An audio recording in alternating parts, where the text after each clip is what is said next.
Hello friends, welcome to VJS works.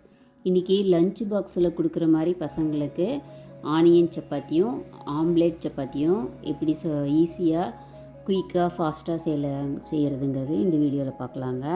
VJS works சேனலை subscribe பண்ணலைன்னா இப்போ தான் ஃபஸ்ட் டைம் பார்க்குறீங்கன்னா சப்ஸ்கிரைப் பண்ணிக்கோங்க. வாங்க வீடியோக்குள்ளே போகலாம். நான் 2 கப்பு கோதுமை மாவு எடுத்திருக்கேன். அதுக்கு தேவையான அளவு உப்பு சேர்த்து நல்லா கலந்துட்டு கொஞ்சம் கொஞ்சமாக தண்ணி சேர்த்து நல்லா சாஃப்ட் பதத்துக்கு நல்லா இது மாதிரி சாஃப்டாக பிசைஞ்சு வச்சிடலாங்க. ஒரு 5 நிமிஷம் நல்லா நம்ம பிசையணும். அப்போ தான் சாஃப்ட் இருக்கும் மத்தியானம் சாப்பிட்றப்போ. அதனால் நல்லா சாஃப்டாக 5 நிமிஷம் பிசைஞ்சி ஒரு ஸ்பூன் ஆயில் விட்டு மூடி வச்சிடலாம். இது ஊறட்டும், ஒரு 10 நிமிஷம் ஊறட்டும். இப்போ பெரிய வெங்காயம் நல்லா பொடியாக ஒரு 2 வெங்காயம் நறுக்கி வச்சுக்கிட்டேங்க. பச்சை மிளவா 2 போடலாம். இல்லை பசங்களுக்கு கொடுக்குறதுன்னா ஒரே ஒரு பச்சை மிளவா பொடியாக நறுக்கிக்கலாம். கூடவே கொத்தமல்லி தலையும் கொஞ்சமாக நறுக்கி வச்சுக்கலாங்க. இதையெல்லாம் ஒரு பவுலில் மாற்றிக்கலாங்க. மாற்றிட்டு அது கூடவே கொஞ்சமாக மஞ்சத்தூள், ஒரு 1/4 டீஸ்பூன் மஞ்சத்தூள், உப்பு ஒரு 1/4 டீஸ்பூன் சேர்த்துக்கலாம். கரம் மசாலா கொஞ்சமாக சேர்த்துக்குங்க, ஒரு டீஸ்பூன் அளவு. சில்லி பவுடர், அதாவது மிளகாத்தூள், பச்சை மிளகா சேர்த்துருக்கோம்.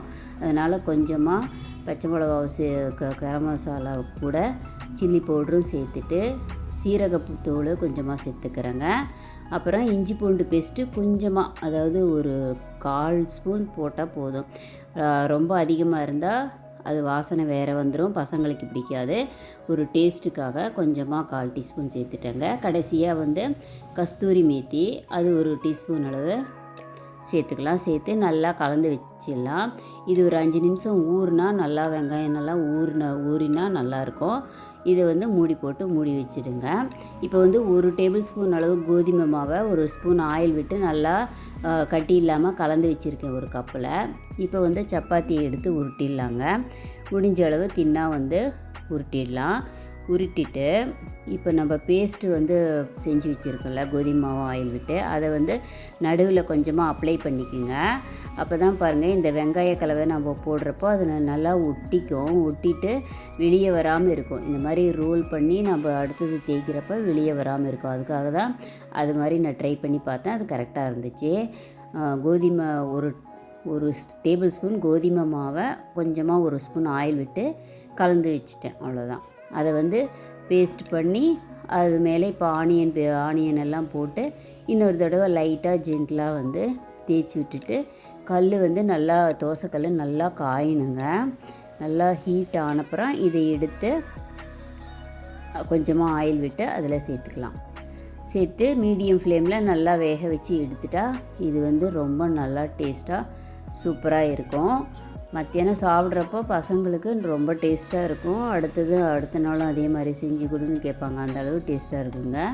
ஒரு தடவை கண்டிப்பாக ட்ரை பண்ணி பாருங்கள். பார்த்துட்டு எனக்கு எப்படி வந்ததுன்னு எனக்கு கமெண்ட் சொல்லுங்கள். இப்போ 2 பக்கமும் திருப்பி போட்டு நல்லா பொறுமையாக வேக வைக்கணுங்க. இதே மாதிரி இன்னொன்று தேய்ச்சி காட்டுறேன் பாருங்கள். முடிஞ்ச வரைக்கும் தின்னாக தேய்ச்சிட்டு அந்த பேஸ்ட்டு போட்டு அப்ளை பண்ணிவிட்டு ஆனியன் கலந்து வச்சுருக்கோம்ல, அந்த ஆனியனை அது கூட சேர்த்து நல்லா மடிச்சிட்டு அதே மாதிரி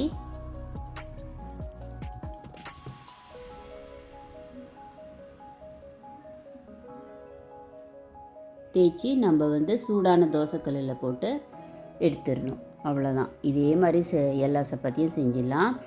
இது கூடவே இன்னொரு சப்பாத்தி, அதாவது ஆம்லேட்டு முட்டை சப்பாத்தி எப்படி செய்கிறதுன்னு பார்க்கலாங்க. அதுவும் ஈஸி தான். ஆனியன் சப்பாத்தி ரெடி ஆகிடுச்சுங்க. இப்போ முட்டை சப்பாத்தி பார்க்கலாம். முட்டை சப்பாத்திக்கு ஃபஸ்ட்டு அதே மாதிரி மாவை நல்லா தின்னாக தேய்ச்சிட்டு அதை மடிச்சுட்டு முக்கோணமாக மடிச்சுட்டு இன்னொரு தடவை தேய்ச்சா நமக்கு சப்பாத்தி லேயராக கிடைக்கும். முக்கோண சப்பாத்தி எப்படி செய்கிறதுன்னு முன்னையே ஒரு வீடியோ போட்டிருக்கேங்க. அது இப்போ செக் பண்ணி பாருங்கள்.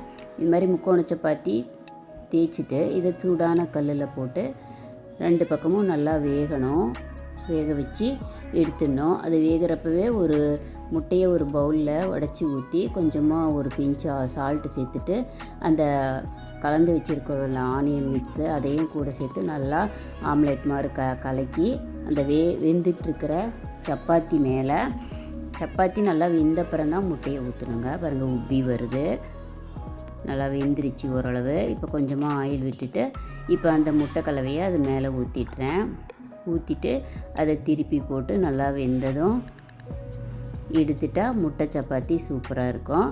இதுவும் லஞ்ச் பாக்ஸுக்கு கொடுக்கலாம். இது வெறும் சாஸ் மட்டும் கொடுத்துட்டா பசங்க நல்லா சாப்பிட்ருவாங்க வயிறு நிறையா.